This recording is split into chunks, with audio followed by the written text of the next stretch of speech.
ఈ ఫోటోలో ఉన్నది ఎవరో తెలుసా? ఓ ఐఏఎస్ ఆఫీసరా? అవును, ఫోటో చూస్తే నమ్మటానికి కొంత ఆశ్చర్యంగా ఉన్నా ఈయన ఓ ఐఏఎస్. సాధారణ వ్యక్తిలా కనిపిస్తున్న ఈయన కథ కూడా అంతే, చాలా ఇన్స్పిరేషనల్. ఆ కథ ఏంటో తెలుసుకుందాం. అన్నీ ఉండి సివిల్స్ కొట్టడం కష్టం కాకపోవచ్చు, కానీ ఏమీ లేకుండా సివిల్స్ లో ర్యాంకు సాధించారు. ఈయనే శివగురు ప్రభాకరన్ ఐఏఎస్. ఇంజనీర్ కావాలని కలగన్నాడు. అయితే చెన్నైలో జరిగిన కౌన్సిలింగ్ కు వెళ్లడానికి కూడా డబ్బుల్లేవు. తండ్రేమో తాగుబోతు. తంజావూరు జిల్లా మెల్లొట్టంకాడు గ్రామం.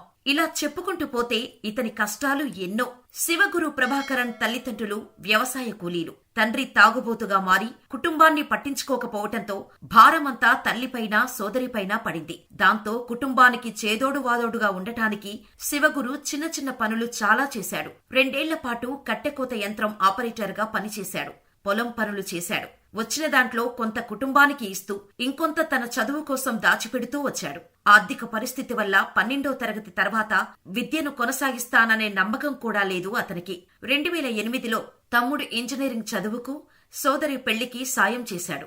ఆ తర్వాత వెల్లూరులోని తాంతియా పెరియార్ సాంకేతిక ప్రభుత్వ సంస్థలో సివిల్ ఇంజనీరింగ్ కోర్సులో చేరాడు. ఇంగ్లీషు సరిగా రాదు. విద్య అంతా తమిళ భాషలో నడిచింది. పైగా మధ్యలో గ్యాప్. ఐఐటి కొట్టాలనే లక్ష్యంతో చెన్నై చేరుకున్నాడు. పేద పిల్లలకు శిక్షణ ఇచ్చే సెయింట్ థామస్ మౌంట్ లోని ట్యూటర్ వద్దకు వెళ్లాడు. ట్యూటర్ వద్ద శిక్షణ పొందుతూ వారాంతాల్లో రాత్రులు సెయింట్ థామస్ రైల్వే స్టేషన్లో పడుకునేవాడు. ఆ తర్వాత వెల్లూరు వెళ్లి అక్కడ మొబైల్ షాపులో పనిచేసేవాడు. తర్వాత ఐఐటి ప్రవేశ పరీక్ష రాసి ఐఐటి మద్రాసులో ఎంటెక్ చేశాడు. మధ్యలో యూపీఎస్సీ పరీక్ష రాస్తూ వచ్చాడు. 4వ ప్రయత్నంలో శివగురు ప్రభాకరన్ సివిల్స్ లో ర్యాంకు కొట్టాడు. ఈయన ఐఏఎస్ అధికారిగా తిరునెల్వేలి సబ్ కలెక్టర్ గా బాధ్యతలు నిర్వర్తించాడు. శివగురు ప్రభాకరన్కు ఓ వైద్యురాలితో వివాహం జరిగింది. అయితే ఆయన నేరుగా తనకు కాబోయే భార్యనే వరకట్నం అడిగాడు. అదేంటి, వరకట్నం ఇచ్చిపుచ్చుకోవడం తప్పని, అలా చేస్తే తప్పకుండా శిక్షార్హమని ఐఏఎస్ చదువుకున్న వ్యక్తులకు తెలీదా? అంటే తెలుసు. అయినా వరకట్నం లేకుండా ఎన్ని పెళ్లిళ్లు జరుగుతున్నాయి? ఈ విషయాన్ని పక్కన పెడితే ఐఏఎస్ అధికారి అడిగిన కట్నం విన్న తర్వాత అతనికి కాబోయే భార్య కూడా కొంత ఆశ్చర్యానికి గురై ఆ తర్వాత తేరుకుందట. కాబోయే భర్త అడిగిన వరకట్నం ఇచ్చేందుకు కూడా సమ్మతించింది. ఇంతకీ ఆ కట్నం ఏంటో తెలుసా? తన కాబోయే భార్య వారంలో 2 రోజులు పేదలకు ఉచిత వైద్య సేవలందించాలని షరతు పెట్టారు. అదే ఆమె తనకిచ్చే వరకట్నంగా కోరుకుంటున్నా అని ఇదే విషయాన్ని ఆయన ఆమెతో చెప్పాడు. దీంతో ఆమె కొంత విస్మయానికి గురైంది.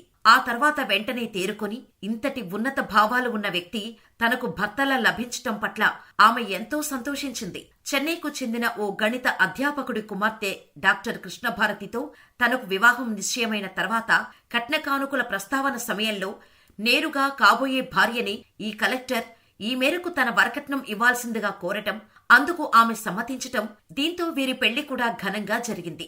వారంలో 2 రోజులు ప్రభాకరన్ స్వగ్రామమైన వట్టంకాడు, పరిసర గ్రామాల్లోని ప్రజలకు ఉచితంగా వైద్య సేవలు అందించాలన్న షరతు అమలు జరుగుతోంది.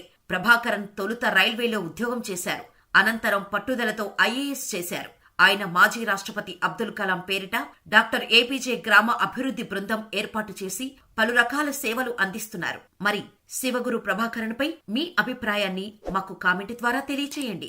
మరిన్ని ఇలాంటి స్టోరీస్ కోసం మన ఛానల్ ని సబ్స్క్రైబ్ చేసుకుని పక్కనే ఉన్న బెల్ ఐకాన్ కొట్టేయండి.